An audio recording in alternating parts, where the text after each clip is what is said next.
Have you ever been enjoying an epic piano practice session when you suddenly come across a section filled with notes so high above the staff that they look like little stepladders climbing into the heavens? As a piano teacher, I've seen this countless times. A student arrives for their lesson and proudly says, "They've practiced their pieces." Then we reach the section with all those stepladder notes, and suddenly the truth comes out. Oh, they practiced everything except that part. Now, many students avoid ledger line notes because they look intimidating.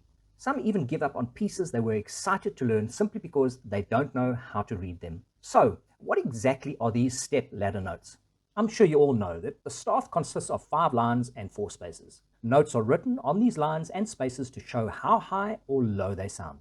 However, the piano keyboard contains far more notes than can fit on a single staff. So to solve this problem, music uses a grand staff which combines the 2 staves. The upper staff is the treble staff and the lower staff is the bass staff. Even then, some notes still fall outside the normal range of the grand staff. When this happens, we use what we call ledger lines or ledger spaces. These extend the staff above and below its normal range, allowing us to notate the full range of the piano keyboard. The big question is, how do we read these notes without getting frustrated or confused? Well, sometimes the answer is hiding in plain sight. Today I'm going to show you a simple pattern that makes ledger line notes much easier to read and identify. I call it the staff to ledger line mirror principle. The treble and the bass clefs are actually mirror images of one another. This means that the notes on one staff reveal the notes above or below the staff in the opposite clef. Now, to understand this principle, all you need to remember are 2 numbers, the numbers 4 and 5. Now, let's see how this works. The 4 space notes on the bass staff, which is A, C, E, and G, mirror the 4 lined notes above the treble staff, A, C, E, and G. This is the staff to ledger line mirror principle in action. The 4 space notes on the bass staff reveal the 4 line notes above the treble staff. Now, something very important to notice, and that is I'm working outwards away from the staff when I need to identify a ledger line or space. And you will see why this is so important later. Now next, the 5 line notes on the bass staff, G, B, D, F, and A, mirror the 5 space notes above the treble staff, G, B, D, F, and A. Now once again, the staff to ledger line mirror principle reveals that the 5 lined notes on the bass staff become 5 space notes above the treble clef. Now let's look below the bass staff. The 4 space notes on the treble staff, F, A, C, E, mirror the 4 line notes below the bass staff, F, A, C, E. When identifying these notes, always start with the ledger lines closest to the staff and work outwards. This is very important, and I'm going to show you why a little bit later in this video. And finally, the 5 line notes on the treble staff, E, G, B, D, and F, mirror the 5 space notes below the bass staff, which is E, G, B, D, and F. And once again, this pattern is identical, but simply start with the ledger space closest to the staff and work outwards. As you can see, the notes above and below the staff are not random at all. They are simply mirrored patterns of notes you already know. Now that you understand the staff to ledger line mirror principle, let's see how it works in practice. Example 1. To identify this note, we look at the 4 space notes on the bass staff, which is A, C, E, and G. Now, according to the staff to ledger line mirror principle, these notes mirror the 4 line notes above the treble staff. Since this note is on the 2nd ledger line above the treble staff, it must be the 2nd note in the pattern. Therefore, this note is C.